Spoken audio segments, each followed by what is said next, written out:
Good morning, everyone. I just wanted to tell you all a little story about a man. Just like any man, he started off as a child.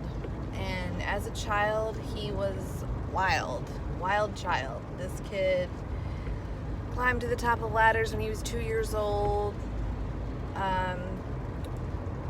Was reported to have chased a woodchuck up a tree with a knife at the age of 5, with the intention to kill it.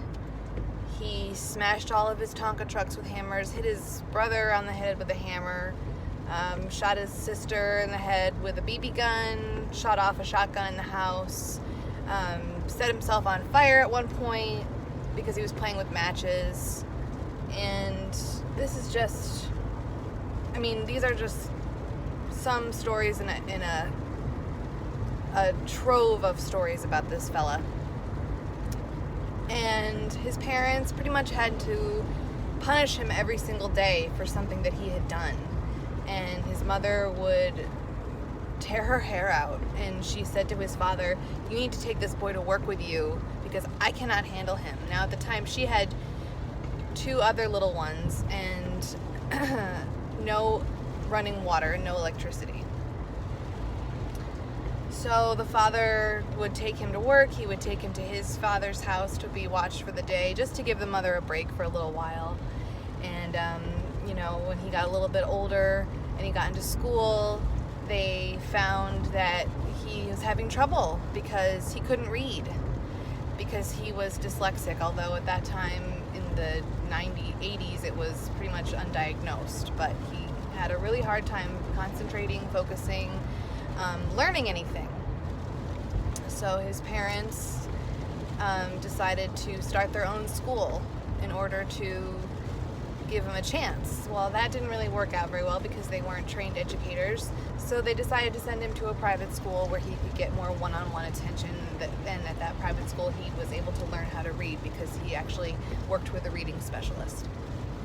Now, this young man was, as I said, wild and got spanked a lot, because back in the 70s and 80s, that's how you dealt with a child that crossed the line. You paddled them. And the mother, she couldn't bring herself to do it every day. She couldn't bring herself to be the bad guy. And also, she was emotional in the moment of the transgression. So she would wait till the father came home and tell him what happened, and the father would summon the boy, go get the paddle, spank him, no emotion involved. This is why you're getting paddled, because this is what you did wrong. Don't do it again.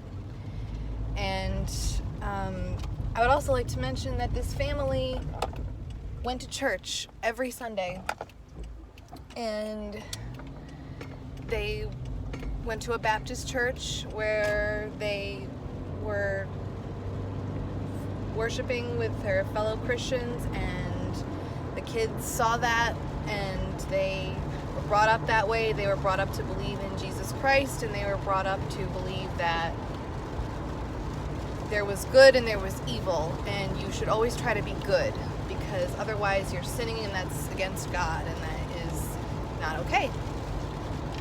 So anyway, thanks to the grace of God and the good parenting that this boy received, he turned out to be an excellent stonemason,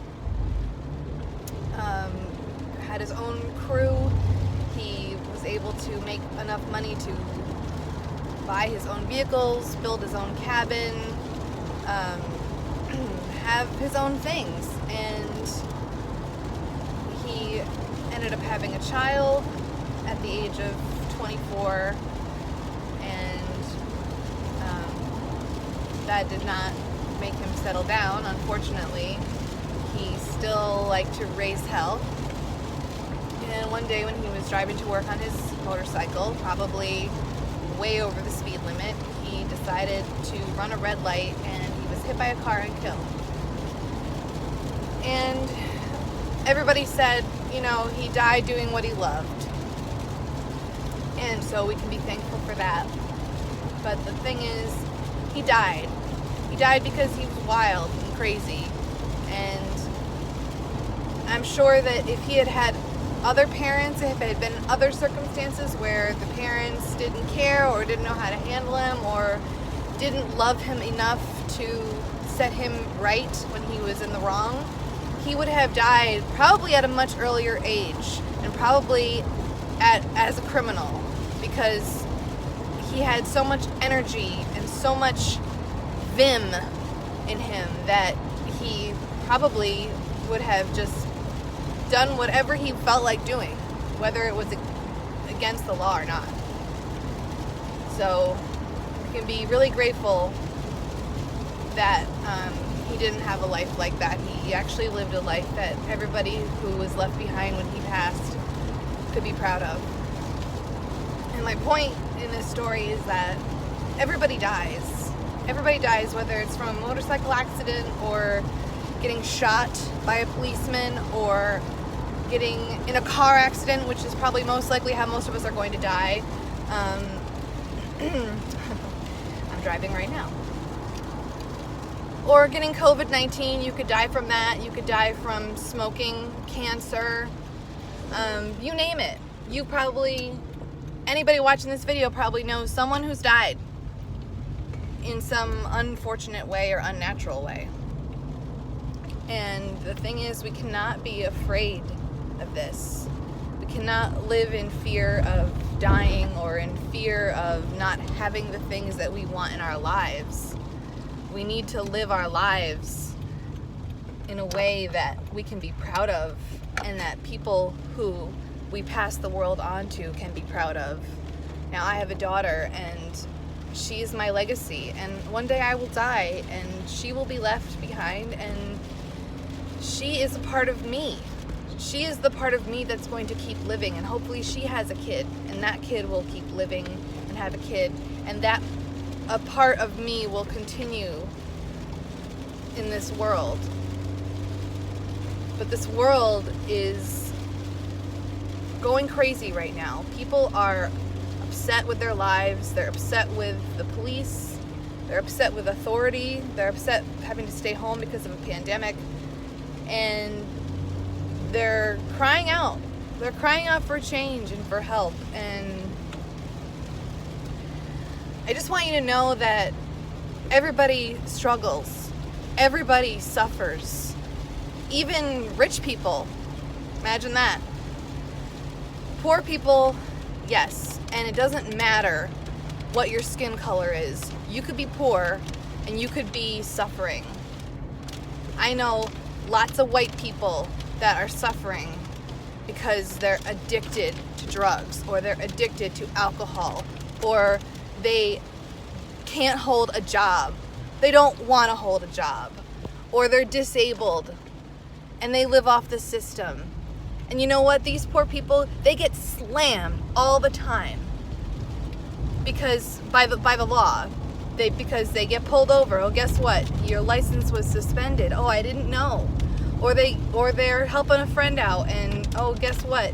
You know, you've had a couple beers. Oh, and by the way, here's another ticket for this, and here's another ticket for that, and here's another ticket for that. And how are these people going to pay for it? Who knows? They don't have that much of an income. It doesn't matter if they're white or black. This is what happens.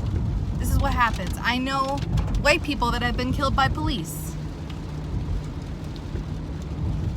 I won't go into the details of the one story because I don't know all of them, but as far as I know, this guy was shot in the woods with nobody around, allegedly because the police officer was scared for his life. So it happens. People die. And people are suffering. And it's sad. But you know what? You have to try to be a good person yourself. If you have kids, you have to be there for those kids. You have to come home every day, show your kids some love, discipline them when they do something wrong, and try to raise them up to be good people themselves. Try to encourage them to have an education. Do everything you can to get them to learn how to read if they can't, if they have a disability. And stop whining that you're not getting what you want. You don't have the newest phone. You don't have the newest car. You don't have the newest TV. You can't get your nails done. You can't get your hair dyed. You don't have food on the table, that's a different story. But possessions, things, those things do not matter compared to learning how to read. My father had his own company. He basically was a self-taught stonemason. And he struggled. He bought a shack and built it into a mansion. They had, like I said, no running water, no electricity. Guess what? They survived. They homesteaded. They raised animals. They got by. Vehicles breaking down. People getting sick. It happens to everybody. But you don't give up. And if you have faith in God, then you're one step ahead. That's what got my parents through. I'm not saying that that's the answer for everybody, but I'm just saying if you need guidance, that could be a source. Anyway, I have to wrap this up, but I'm tired of hearing about people being upset with their lives and thinking that by pointing their fingers at other people that it's going to make it better. No, you know what makes it better? Going home, raising your children right, going to work every day, paying your taxes, and not breaking the law.